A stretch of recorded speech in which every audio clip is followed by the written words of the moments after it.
আসসালামু আলাইকুম ওয়া রাহমাতুল্লাহি ওয়া বারাকাতুহু। আজকে আলোচনা করব আল ওয়ালিয়্যু।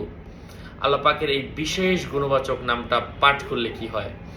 আলোচনা বুঝতে সাথেই থাকবেন। এখনো যারা চ্যানেলটি সাবস্ক্রাইব করেননি সাবস্ক্রাইব করতে ভুলবেন না। ভেরিফাই চ্যানেলের ডেসক্রিপশন বক্সে ক্লিক করলে পেজ এবং আইডি আসবে, প্রত্যেক ভিডিওতেই বলি। যাই হোক, আল ওয়ালিয়্যু অথবা ইয়া ওয়ালিয়্যু, আল্লাহ পাকের এই বিশেষ গুণবাচক নামটি অধিক পরিমাণের পড়লে আল্লাহ পাক বজ্র থেকে হেফাজত করেন। যখনই দেখবেন বৃষ্টির সময় বজ্রপাত হচ্ছে, বিশেষ করে এখন ঝড় হচ্ছে, বৈশাখ মাস, তো তখন আমরা যদি বেশি বেশি পরিমাণের আল ওয়ালিয়্যু অথবা ইয়া ওয়ালিয়্যু পাঠ করি, আল্লাহ পাক আমাদেরকে বজ্র থেকে হেফাজত করবেন।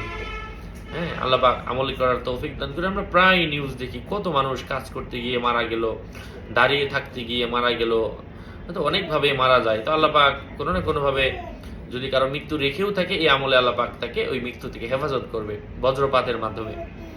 আর আমলগুলো পেতে আমার থেকে সরাসরি চাইলে আমলের কিতাব আর কি সংগ্রহ করতে পারেন। আমল আছে, দোয়া আছে, কি কি আছে বইয়ের মধ্যে, আমার ইউটিউবে যা যা আছে সব আছে, নিয়ে নিতে পারেন। 09081836999। আসসালামু আলাইকুম ওয়া রাহমাতুল্লাহি ওয়া বারাকাতুহু।